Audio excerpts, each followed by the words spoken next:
Азыркы берип аткан маалымат Ысык Ата районунун жарандарына өзгөчө бул Горная Серафимовка, Кебек би айылы, Алмалуу айылы жана Нижняя Серафимовка айылынын тургундарына тиешелүү. Ысык Ата районунун жогору жагында бийик тоолуу азыр көлчө пайда болду.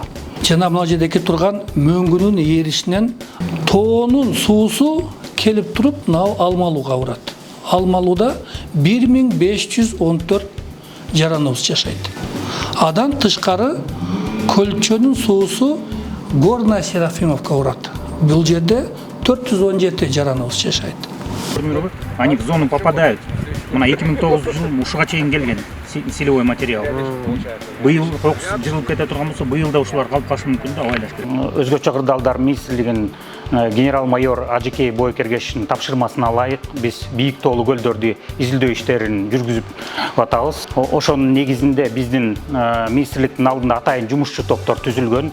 Жумушчу топ 3 рет изилдөө иштерин жүргүзүп, анын ичинен 2 аэровизуалдык тик учактын жардамы менен изилдөө иштерин жүргүздүк.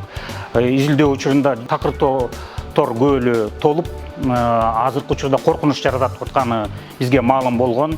Азыркы күнү көлчө толугу менен толуп турат. Көлчө толгондон да тышкары үстүнөн ашып ташып могу жактан бир суу ылдый жакка кетип атат. Анан адан тышкары, мына үстүнөн түшкөндөн тышкары дагы орто жеринен мөңгүнү тешип суу берде күчөп кетип атат. Суу ар күнү кетиши 2 кубтан 10 кубка чейин көтөрүлүшү мүмкүн деген азыр божомол бизде анализдерибиз болуп атат. Это менее страшно, чем подземный. Подземный болсо бул жанагы эффект ванны.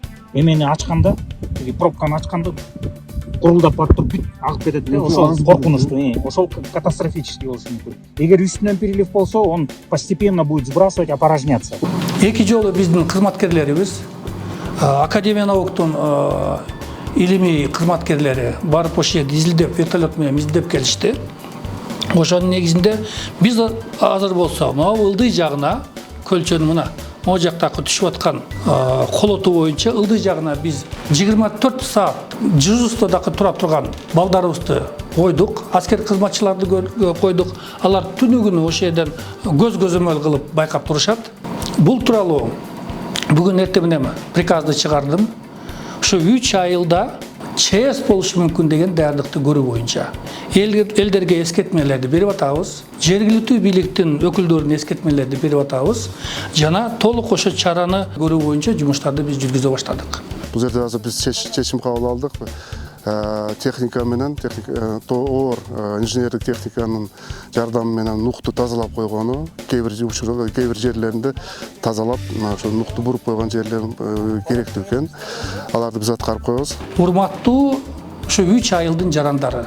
Бул мен айтып аткан маалымат сиздерге түзмө-түз тиешелүү. Сураныч сиздер болсо өтө бийик сак болуп, биз берип аткан маалыматтарга өзгөчө көңүл буруп, тиешелүү керектүүлүүчү жумуштарды, арыктарды тазалап, каналдарды тазалап, жана башка биздин кызматкерлерибиздин айткан бүт талаптарды аткарганга мен силерден суранып келет элем.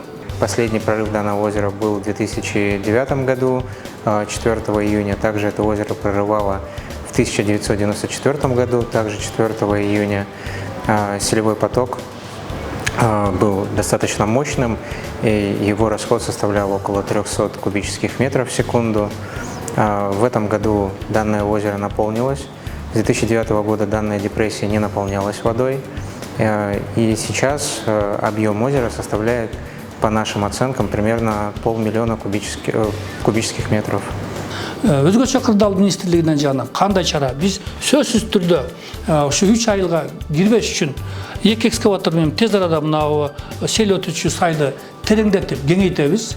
Дыйкан чарбалык жака, чтобы суу батпай, зыян келтирбеш үчүн тоже чараларды биз көрдүрөбүз. Адан тышкары көлгө дагы түнү күнү көзөмөлгө ала турган биз жумуштарды жүргүзөбүз. Рахмат сиздерге.